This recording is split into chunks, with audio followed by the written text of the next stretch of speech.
another episode of From the Margins. What's that? That's right, it's a Halloween episode where we're going to talk about our favorite spooky movies, and don't forget to roast each other, as you're going to roast us in the comments. But before we get to that, let's do some introductions. My name's Violet, the strange one.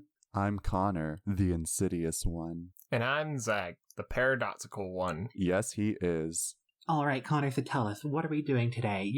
You helped us develop the structure for this conversation, so take it away. What are we looking forward to? She says helped, but really, this was my brainchild. Okay, I mean, we're not a channel altogether or anything. No, I'm just kidding. He didn't have to remark on that. Of course I didn't. Okay, anyway. So, we're going to do our favorite scary movie roast. So I will explain the format using my classroom management skills. I volunteered to go first. I will introduce my favorite horror movie. Then I will open the floor to hear roasts from Violet and Zach. While they are roasting me, I have to remain absolutely silent and just take it. Take it like a good boy. And then... Oh, no. Okay, you didn't have to comment on that. And then, once they're done, I'm allowed the chance to defend my movie. Then we will move on to the next victim. Does that sound good, y'all? Works for me. I don't know if I'll be able to be silent, but... Then All mute right. your microphone, mister. Or I'll Alliteration. mute it like we're in a Zoom call, and you're my naughty, naughty fourth grader. What is happening to this recording? I don't know, I've become like a dominatrix school teacher suddenly. This is very strange. I don't like those two combos right there. Can we... All right, let's move on, Connor. Get us started. Hey, whatever I do in my dungeon fantasies is my business, and it has nothing to do with my actual professional life. My dungeon fantasies usually involve dragons. Okay, so... All right, That sounded like I was having sex with them. I didn't mean that. Oh my god, I'm so sorry. No, it did not sound that way. It sounded like a tabletop RPG, you minx. Oh good, that's what I was joking for. That's what I was going for. God, today is awful. This is awful. All right, let's keep this energy. All right, so I will go first. Allow me to make my case. My favorite movie is Insidious. Well, not my favorite movie, my favorite horror movie. And I like this movie because when it first came out around 2011, I was a senior in high school, and I wasn't very into horror movies, and my cousin took me to see it, and oh my goodness, it horrified me more deeply than any movie ever has before or since. Ooh, wait, except for Steven Spielberg's War of the World, which also traumatized me. Different story. Anyway, it was a very polarizing movie in my community. Lots of people loved it. Lots of people hated it. I'm wondering if it was really well marketed where everybody had an opinion on it. Like maybe it was like the scariest movie of that year or something. I don't know. I feel like that's a tagline every movie has nowadays. Well, we're at the end of my introduction time, so let's have at it. Roast me. All right, who would like to go first, me or Zach? Go ahead, Violet. Lead us off. All right. Connor, I have to say, again, horror movie aficionado number one expertise Omega. I genuinely do enjoy Insidious, but I have to tell you, there are a few moments that take me off that movie so much and make me have no respect for it. For example, the little child hanging underneath a coat rack in that one scene where the wife is walking through the home and then fucking bolts out the door and starts playing Tiptoe Through the Tulips. What in the hell was that? That was like one of the least scary things I've ever seen. It was worrisome. Why is there a child in your home? But it was not exactly the scary that I'm going for. On top of that, Connor, your movie choice, 2011, Jesus, man. This was like when horror movies were starting to become a really big jump scare fest for a while, and then eventually decided that they could make a lot of money for cheap. And they spawned 4 sequels. They actually didn't need any sequels, but they ended up doing it. This is not the greatest roast in the world. You know what? You're getting there. You're getting to your points. I kind of do, but at the same time, it's like I have so few comments because that's really what that movie means to me. Very little. Just like you. Oh, there's the roast. All right. Well, are you done with yours? I think so. I ended that too mean. Connor, my biggest roast of this movie is, where is the baby? I don't know if y'all noticed I forgot this, about that. but in the second half of the movie, or maybe the last quarter of it, the baby and the other kid just vanish. That baby They are is no gone. longer there. So it's all about that one kid.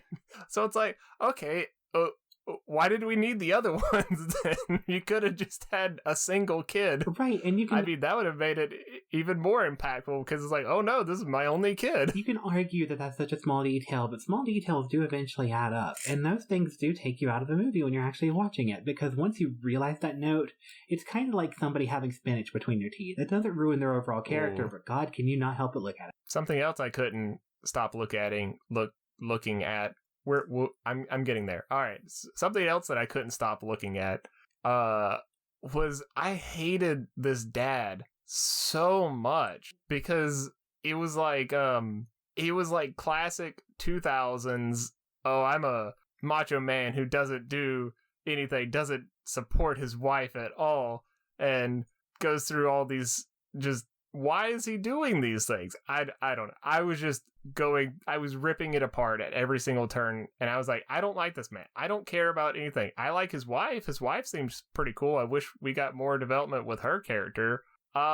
And then I didn't get that, and I was sad. But, okay, Insidious did spook me a lot, so I will give it a little bit of props there. So...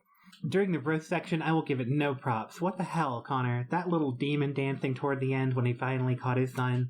Oh my god, that was so obnoxious. It took me out of the moment. Like I said, with the whole thing about spinach in the teeth, it didn't ruin the movie, but damn, did it leave a weird taste in my mouth after I saw that. Because you better believe by the time they wrapped up the ending, I didn't even know what to think about, because I couldn't help but remember that weird fucking red face in the window looking down on him. And then the ending was so weirdly innocuous. Wait, is that the word I'm thinking of? No, that's not. Ambiguous. That's the word I'm looking for. The ending was so ambiguous that I had no sense of resolution, and it was such easy sequel fodder.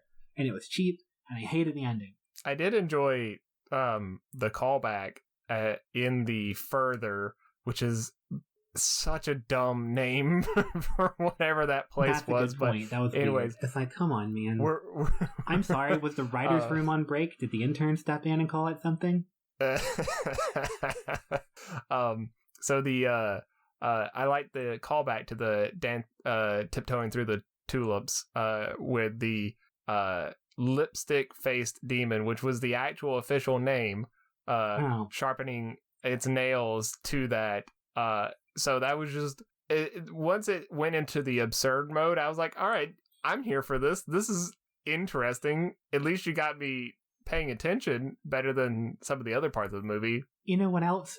The inclusion of that song is actually weirdly insensitive, because the guy who wrote the song Tiptoe Through the Tulips is named Tiny Tim, and he actually died while playing that song. He was on stage performing when he died.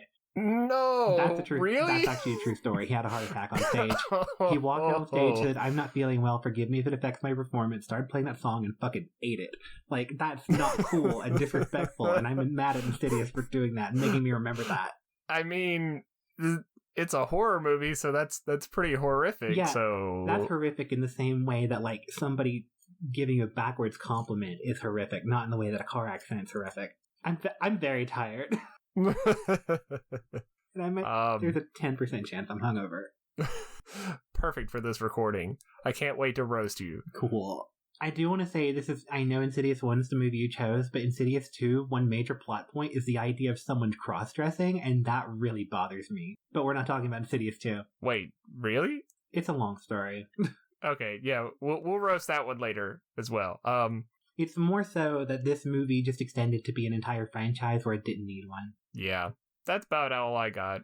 It makes me question your value to me as a friend and a person and a man, Connor Renfro. Oh. I'm kidding. None of those are true. I'm sorry. I want my turn to be over. Please stop this. All right, Connor. Wrap it all up for us. Wow. This is supposed to be when I defend don't wanna the do this movie, anymore. but I kind of just want to roast your roast. I don't think you know how to roast. All I heard were gripes, okay? I even fed you good fodder, okay? The fact that Elise looks like Hillary Clinton, the fact that Elise and Josh's mom are obviously lesbian lovers, like the dick jokes with the flashlights, like, people. This is the most insanely roastable movie I'm sorry. ever. And what did I get? Half-hearted attempts at actual critique? What? I mean, I'll say that I wasn't actually trying to critique. I could have gone in hard, but this movie here it is. It felt insanely predictable. Like as soon as that kid was discovered not wanting to wake up, and then he goes into just the hard cut straight to the doctor's office. I was like, really, people? What are you doing here? See, Zach, that's exactly it. Remember when I texted you, this is actually a Lifetime movie pretending to be a horror movie? Boom. Good roast material. Yeah, I'll give you that. Although, the only Lifetime movie I want to see in this is the mom and Elise. You planted that seed, and now I want to see the lesbian lovers who have some sort of weird connection to the spirit realm. The fact that all of the female characters talk like they're from an Oprah show, like, well, they chose to mess with the wrong chick. Female empowerment. You're not there for me, Josh. You're not here. Where are you emotionally? Like, just the fact that they had this, I don't know, like, pop psychology understanding of their own needs and how they were so hammy when they delivered those lines.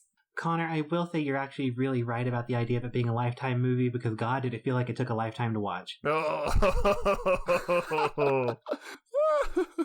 All right, anyway, now I've like run through my time for a defense, so I will not bother defending it, but I will say I am tempted to do like a Ren Fair critique of the Insidious series now, because you brought up some Connor, I'll join you for that. interesting ideas for psychoanalysis at the very least, especially with like gender and self-actualization and identity formation. Yeah, I just feel bad because I actually really like the Insidious 1 movie, but I hated sequels pretty much, and it did a lot of really good for the development of horror movie in James Wan's career, and it was also the second movie in the Blumhouse production series, and it helped finance them for horror movies to come. I really enjoy Insidious 2 more than Insidious 1, actually.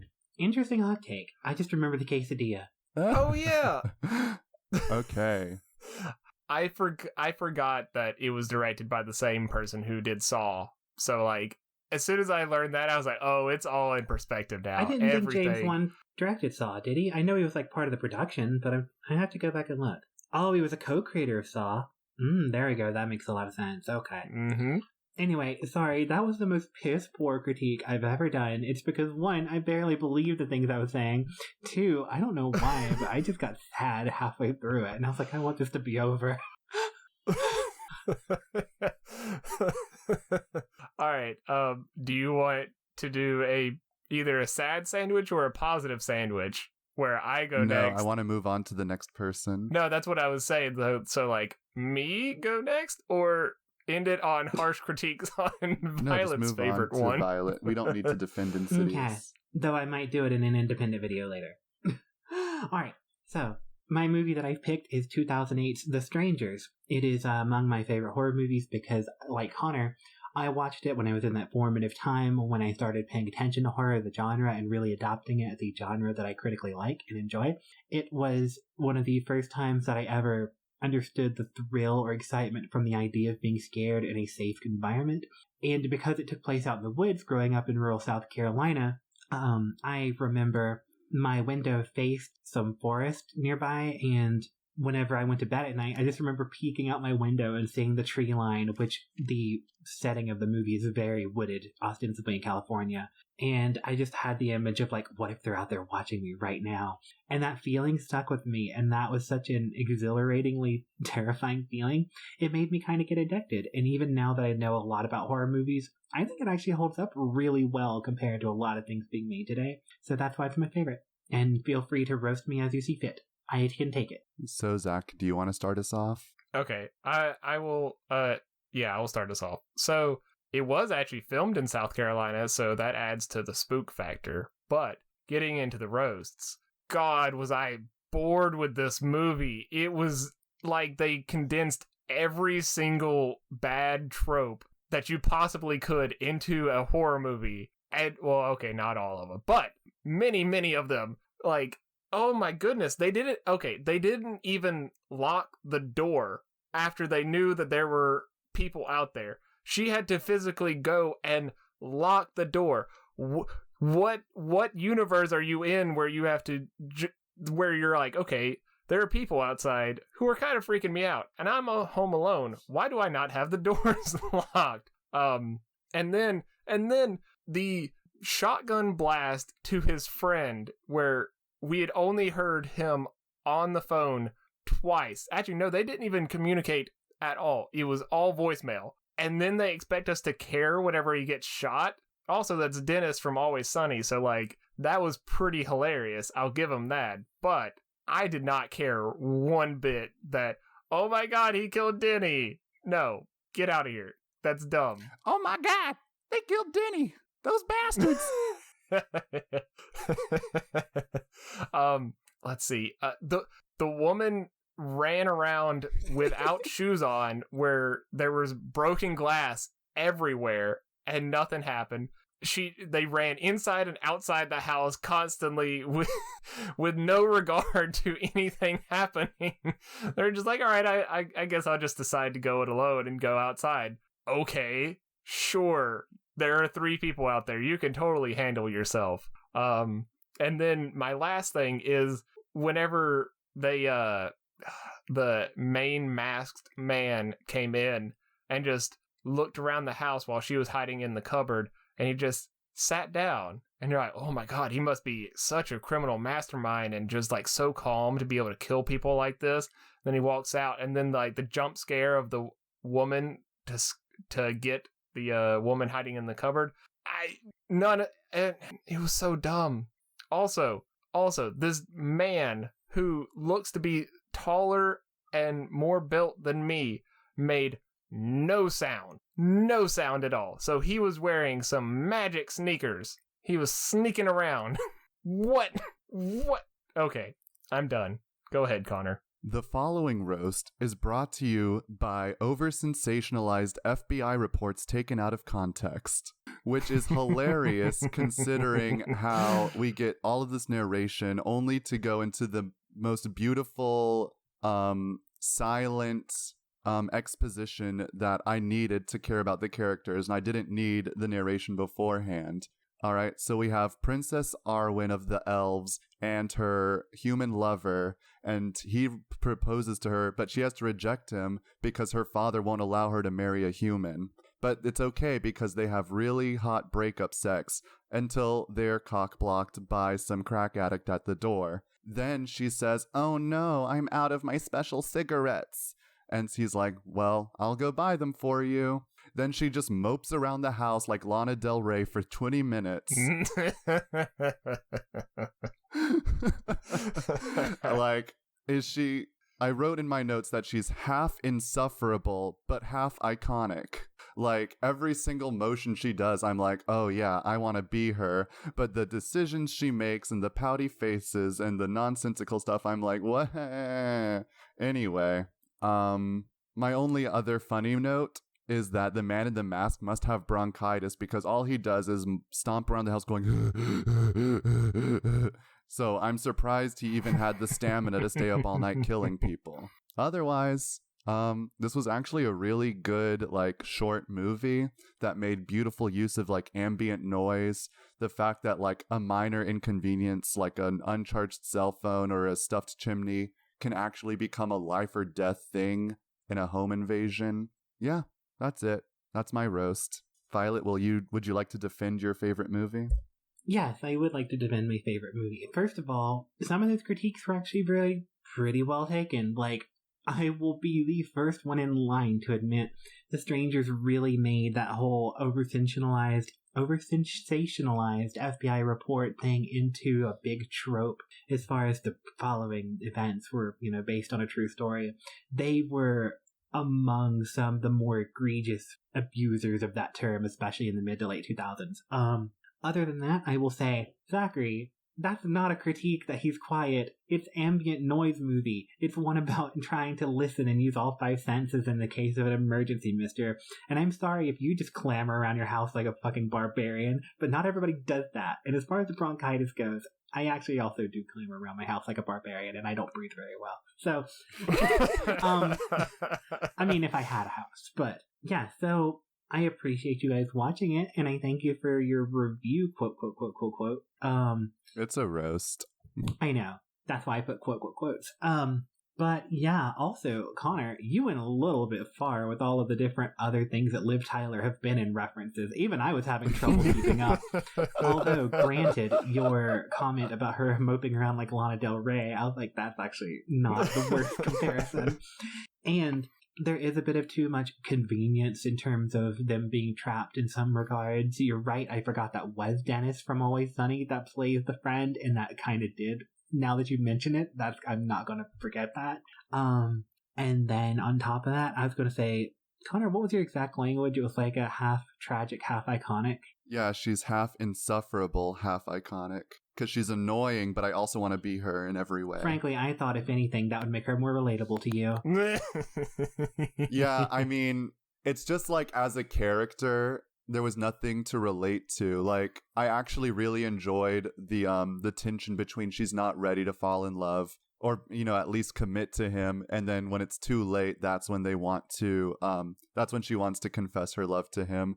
But it's like, because the book ends the events of the movie that have nothing to do, I mean, everything before the actual strangers break into their house was very compelling as like an artistic emotional drama, you know? Right. Like the ring gets stuck on her finger, so she's like literally trapped in this engagement she didn't want to be in right before she gets trapped in her ex-boyfriend's house. Like, it was really good, Violet. One note that did actually, no, I've already forgotten it in the time it took me to try to remember how to say I remembered it.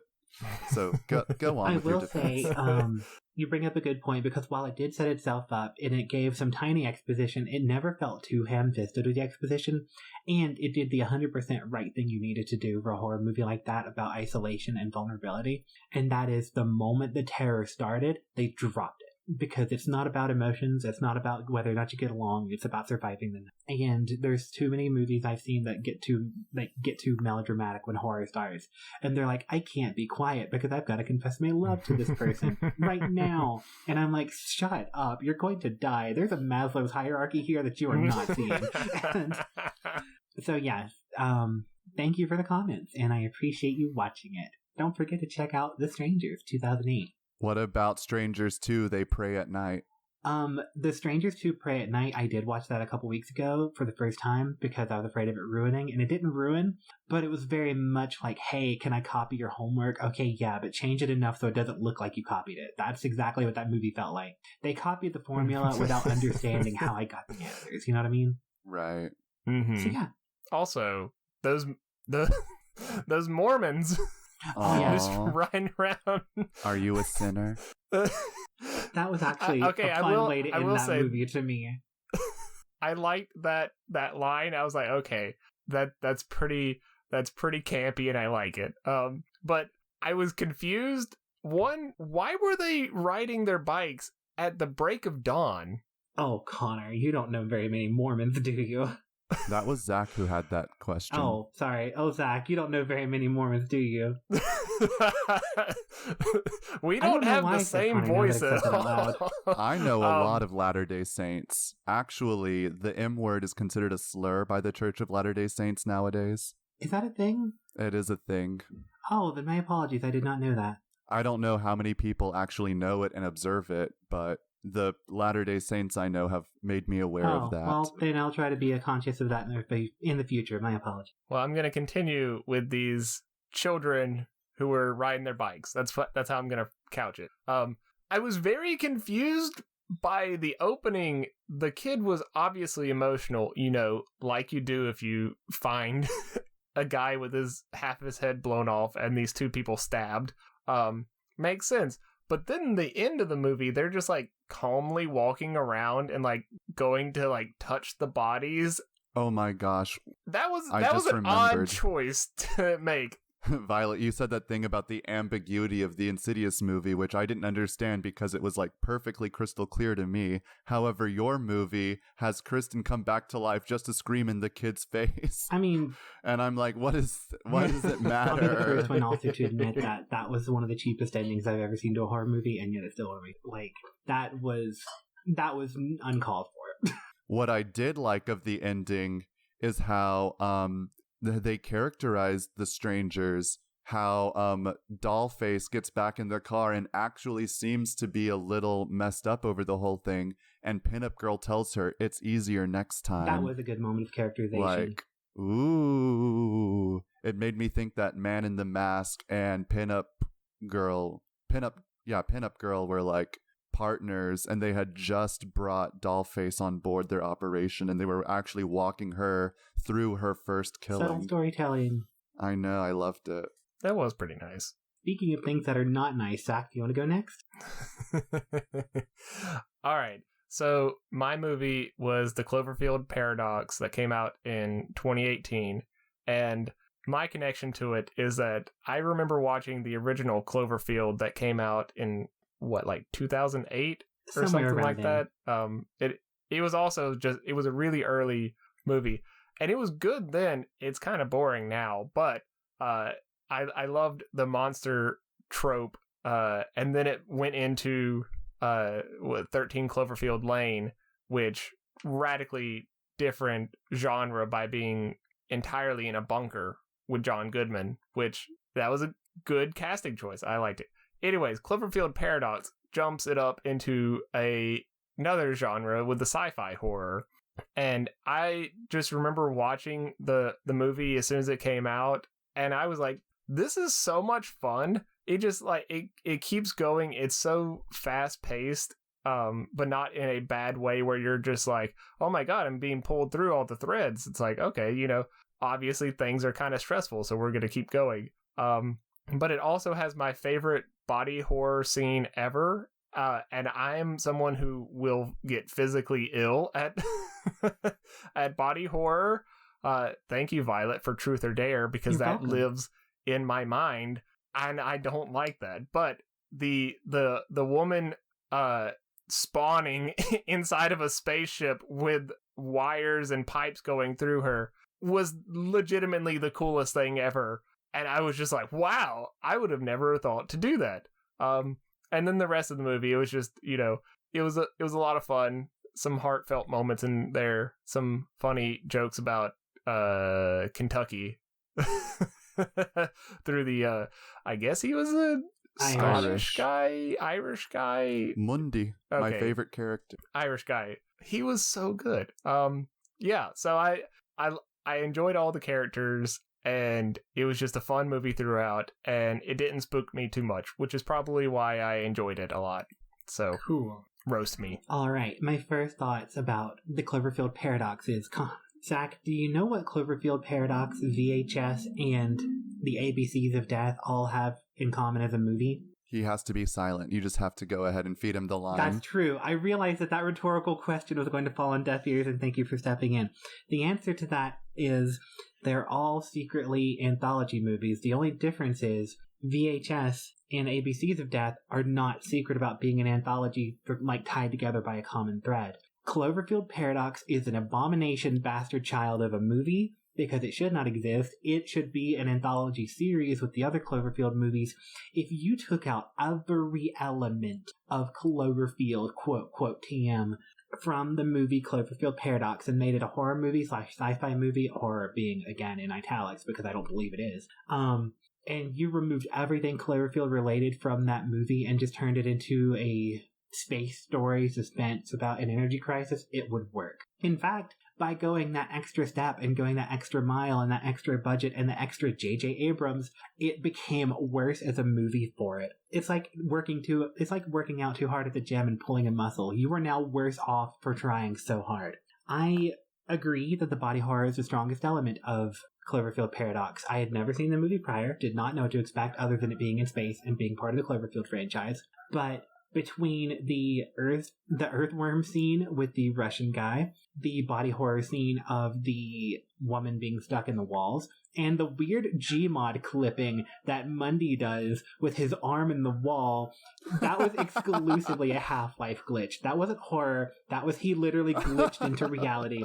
I watched that movie with my roommates. I watched that movie with Blue and Devin, and I literally yelled, just hit Control V, you'll be okay. And they laughed, because that's how unrealistic and unbelievable it was. Also, Lord help me, I think there were like 3 different plots happening at the same time, and I didn't get any sort of satisfaction from any of them. Because Jensen just pops out of nowhere and then seems to understand that they're in a parallel universe and then completely sabotages the relationship with this new universe's crew members. And I know she was doing it in order to steal the energy for herself, but at the same time, God, pick a plot and stick with it. Do one thing right instead of 5 things terribly. I can't believe I won't get that time back in my life. I was unified with other people in my distaste for this movie, and it has now made me question J.J. Abrams as a director, and it has made me question Cloverfield as a viable franchise that needs to actually exist in this world. Can I transport to a different reality? I would choose to go to one where this series didn't exist. Thank you. Wow. So my thought was, if Douglas Adams of The Hitchhiker's Guide to the Galaxy was in the writer's room for an alien movie, this would be the product. I've never watched any other Cloverfield movie, and actually, I thought that I was about to watch 13 Cloverfield Lane. I was like, wait, where's the storyline about the girl in the bunker? Why are they in outer space? So I was wholly unprepared for what I was about to see. And so I choose not to read this as a Cloverfield movie at all, but as a space movie. And unfortunately for you, Zach, I hate spaceship movies because, well, it's not just the spaceship movie that I hate. It's the trope of, or not the trope, but like the narrative frame of, here's a diverse cast of characters. Let's find out the most creative way to kill each one of them off one by one. Hate it. So anyway, we have this interesting premise of an energy crisis on Earth, and all of the top scientists on Earth come together and they're like, how about instead of limiting our consumption of resources, we just go into outer space and mash a Higgs boson particle and create a black hole and have energy that way. Great idea, guys. So they go up into outer space. There's a character from each of the major countries, and also like Ireland for some reason. Is Ireland a major country? I mean, I love Ireland. Why is Ireland represented? I'm willing to accept that Brazil might be there for some reason, but like, why Ireland? Just a thought. Like, if anything, it should have been like, I don't know, France, like the Security Council. I was thinking somebody from India personally. South Korea, India, right? And no African countries either. Interesting. I mean, the guy from the US and the woman from the UK were both black, but like no African country. Like Brazil and Ireland are invited, but not Nigeria, not Kenya, not Ethiopia. Anyway. I just have to point out the fact that I have been very aware of since I knew we were going to do a roast of this movie. Connor, do you have any idea just offhand how much it cost to make Insidious? How much did it cost to make Insidious? I'm glad you asked, mister, because the budget for Insidious was $1.5 million. You want to know how much Strangers cost? How much? The Strangers was really cheap, right? It was still pretty cheap compared to horror movies, but still, The Strangers only cost $9 million. But let me tell you how much not Paranormal Activity. God, I can't speak. The Cloverfield Paradox cost. The Cloverfield Paradox, the straight-to-Netflix movie, cost $45 million and did less with it. Wow. Wait, so Insidious was $1.5 million? Yes. That is so inexpensive. Like, really? And it had a bigger cast and more set pieces in The Strangers. I know. It's almost like when you have really good... And it came out later. It's almost like when you have really good artistic direction and everything, you can actually make a lot with a little, especially when it comes to horror. I'm not saying you have to go cheap, but at least know where to put your money.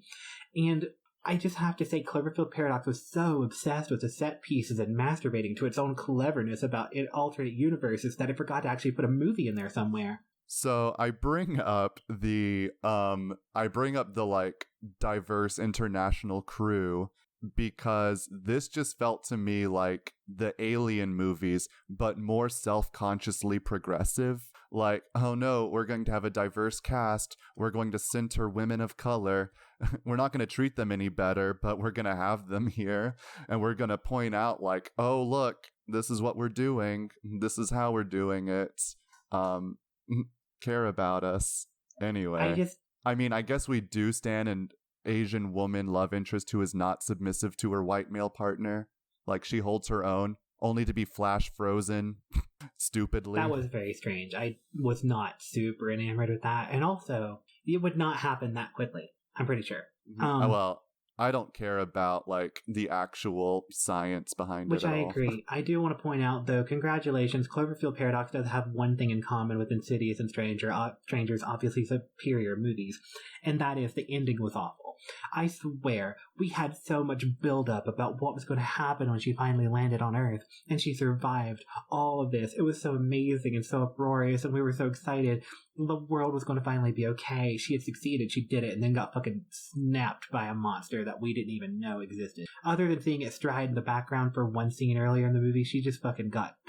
And I felt insulted. I felt mad, because it meant that the entire stakes that had been built up meant nothing. And this movie means nothing. I'm breaking my silence because you're wrong. You're wrong, you're wrong, you're wrong. Go back and watch it. Because I did the same thing last night. Because I had to prove it to somebody else, too. She does not get eaten. Yeah, Violet. Okay. You get to see the spaceship go through the cloud barrier on a very different angle than the monster rising up. That I'll remember they don't forever. even get eaten. Thank you so much. Yes, okay. I'm getting too mean. May I get back to my roast now? Because I still have half a page of jokes to tell. Anyway, if we can rewind back to the first act of the movie, thank you. All right. So we have our first set piece, a demonic foosball table. All right, so I'm going to abandon the jokes now and get to plot summary. Yeah, okay, so the body horror was pretty interesting. I especially liked Volkov, the Russian guy who's like getting eye problems, kind of like me when I wear my single-use mask for a week in a row. The fact that like this Aussie woman, Jensen, just appears in the wall and nobody thought that it was an alternate universe. I mean, I guess the audience knows that because we listen to the conspiracy theorist when no one else does. But also, they easily repair her face. Like, they completely, like, clean up all of those exit wounds and entrance wounds, and she's a perfectly viable body again. And I'm like, this is clearly not even meant to take place in the same world as Cloverfield. Like, this is supposed to take place in the future where the Brazilian doctor has the like technology to completely restructure someone's body after they've had several wounds. The reason I brought up The Hitchhiker's Guide to the Galaxy in my opening is that this movie seemed to me to like question the existential horror of nonsense. Like Violet was pointing out, how your arm can just get sucked into the wall, how the very setting around you can just randomly decide to malfunction. And at first it seemed more random, which was more interesting. Then it just seemed like very targeted malfunctions, like, oh yeah, the spaceship has it out for the Chinese lady. Sorry, Mundy, you're going to get choked out by your own technology in the magnet room. Like, it got to the point where I thought Jensen was actually a demon who was intentionally manipulating the ship through like random violence and manipulating people's memories for some reason, because I didn't know what Cloverfield was about. I heard the word demon in the conspiracy theorist and I'm like, okay, so this is like a demon. And you know what? I thought it was really nice that they found the gyro inside of Volkov's body. And I was like, aw, because the gyro was his baby. He's the navigator. And that's the last thing I wrote before I kind of just played on my phone for the rest of the movie. I don't even know why they had scenes taking place on Earth. I don't know why they had the story. Well, the storyline about Gugu Mbatha-Raw's, like, children being destroyed by an illegal power cell really spoke to me of like a potential emotional thing that could have worked if the writers actually cared about their own emotions. I have one more comment that I can't remember if I already made, and then I'm also done, and that is the earthworm scene. I think it's something that we kind of saw already in the Ruins in 2008 also, and I think the Ruins did it better. The idea of body horror with something sort of being alive, infecting your veins and the inside of you like that. Other than that, the only really comments I have is I'm so sorry, and I'm really sad because I don't like being mean, and I think I took it too far, and I'm sorry, Zach, I love you. Yeah, this roast was not meant to be mean. It was meant to be little jokes. And I got rallied up, and I was like, all right, we're going to go in, we're going to go hard. But then I'm like, no, this is not fun. This is mean-spirited, and I'm sad now, and I'm better than this. I can't do this. Okay, Zach now has the opportunity to defend the Cloverfield paradox to the jury. I will concede most of your points. No, because like as I was doing it too, I was kind of like, I was like, wow, that's tropey as hell. And especially the targeted death scenes. I was like, okay, I mean, sure, go ahead, kill them all one by one, because of course they've got to be alone and have their own special death scenes. Fine. But I will defend it being a Cloverfield movie, because so each, if my understanding is correctly, each Cloverfield movie is not necessarily taking place in the same universe. It's like different ways that the Cloverfield phenomenon could like get started. So like in the first movie, they just like showed up in New York City and knocked the head of the Statue of Liberty off. In the second one, they've kind of like just like killed most of the humans, but they're like smaller-ish.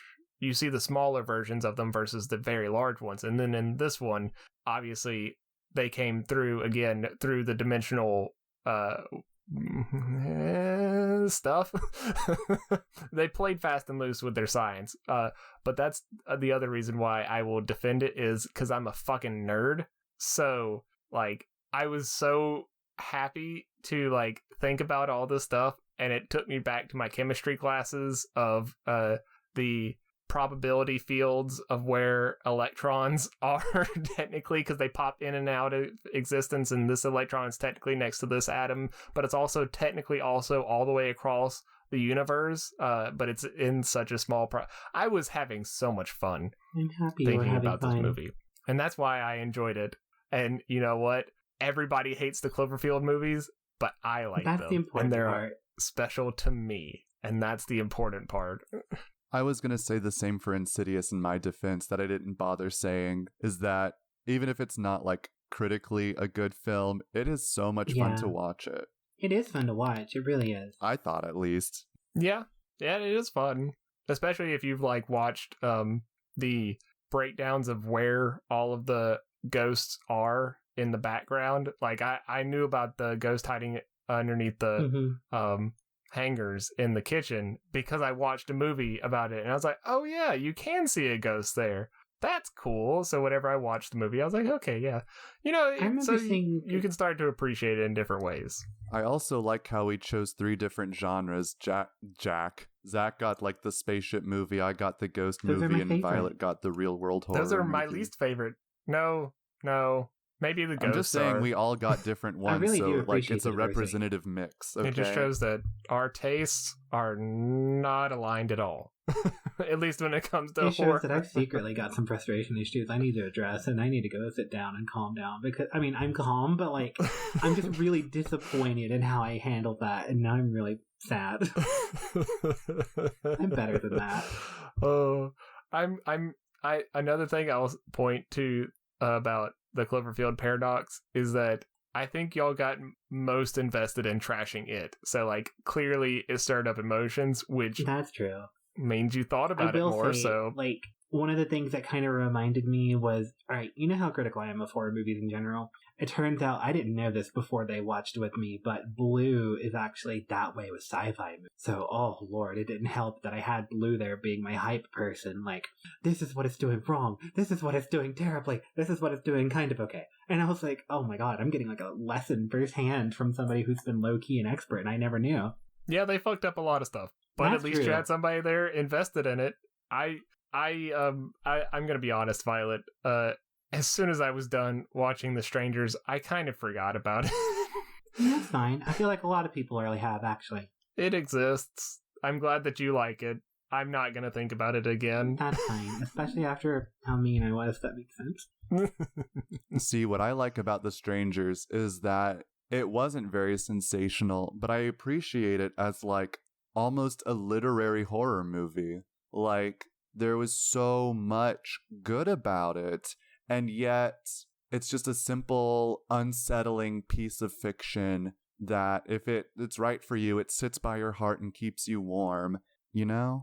I understand. One thing I really liked about Insidious was the fact that it meant so much to that it would come at such a like important fulcrum in the development of horror movie trends in American movies. So like it capitalized on this idea of really feeling insecure in your own home. It was a classic haunted house movie, but it also added religious elements. It touched on a lot of it still was jump scary for a lot of its payoff, but when it wasn't doing jump scares, it was really taking the best of the 2000s movies and like coalescing them into one unified movie that would then give birth to like things like The Conjuring and make us get reinvested in this idea of paranormal movies, where before we were starting to tick away from those except for the Paranormal Activity series. So yeah, I think it had a lot of good things that came out of it because it made James Wan get really confident after their success with Saw, and you got to see a little bit of that in there.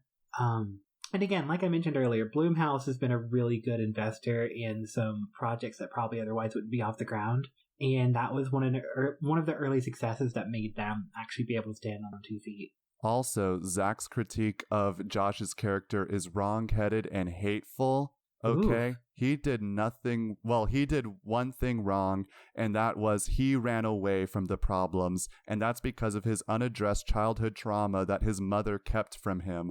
Not to get too psychoanalytical about it, but he was traumatized as a child, and his mom thought the best thing to do was to take those memories and repress them deep down in his unconscious, so that when the same problems came up in his own son, he had to flee, which is why he was staying late at the school. It's why he was not engaging with his wife during this troublesome time. And she even said so in the text. Well, actually, he said so. He's like, I hate feeling powerless. Boom. That's like one of his first lines in the movie is like, I hate feeling powerless.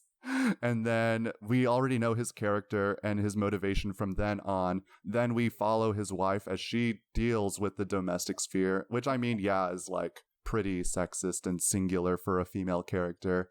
But like and you're also right, she doesn't really have much of an arc. None of the women really have arcs. They're all there to like be thematic for Josh's, his character arc and his development, which is an issue with the movie, not with him as a character. But like she's there saying, you're not there for me, you're not here with me emotionally, and he's like, completely unable to. But that is what his character does in the movie, is he moves houses for her, and then he accepts help from Elise, and then he grows into a role where it's like, okay, now I've overcome my own hurdles, and now I will take control and protect my family by facing my greatest repressed fear. And I mean, it doesn't really work out that well because there's an Insidious 2 where the character arc gets resolved. But I don't know what Zach is saying, that he's like some kind of abusive, negligent father, because he's there the entire movie doing his best. That's all. Connor, I think you related to this movie and specifically that character. No, that's not my struggle at all. Because I agree with you. I'm not interested in his like macho masculine thing. It's just also like he didn't do anything that I thought was that wrong outside of like what a believably flawed human would do. I'm just gonna say, just maybe explore it in your next psychoanalysis session. Yeah, I'm gonna psychoanalyze the Insidious movies, all 4 of them. Okay, that's my next Teen Wolf. This is my next cross I'm carrying. I'm not going to lie, Connor. I'm sorry, everybody. After Teen Wolf, I did not expect the Insidious franchise to be the next target. You gotta keep them guessing. But of all the media you could have ever criticized, I'm not gonna lie, I thought something related to Christopher Marlowe was coming next. My brand is consistent in its inconsistency. I respect that. All right, time to sign off. I guess so. I feel like I owe an apology to the audience. I do genuinely feel bad. I'm not playing this up. I'm actually really bummed. Violet, Well, I don't think you hurt you didn't hurt my feelings No, I'm at all. I'm afraid I hurt Zach's. I'm afraid I hurt my... No, you didn't Okay, hurt I my hurt mine. feelings. Zach doesn't have feelings. That's not true. Okay, everybody, we're just gonna go ahead and wrap it up here before things get too sad. Abomination. Thank you for watching. Please subscribe. Zach, I love you. I love Violet too. I love you all too. Oh God, I love exactly 7% of our viewers. Connor. You know who you are. You know who you are. I love you all as well. I love you all too. Thank you for watching. Have a happy and safe Halloween. Bye.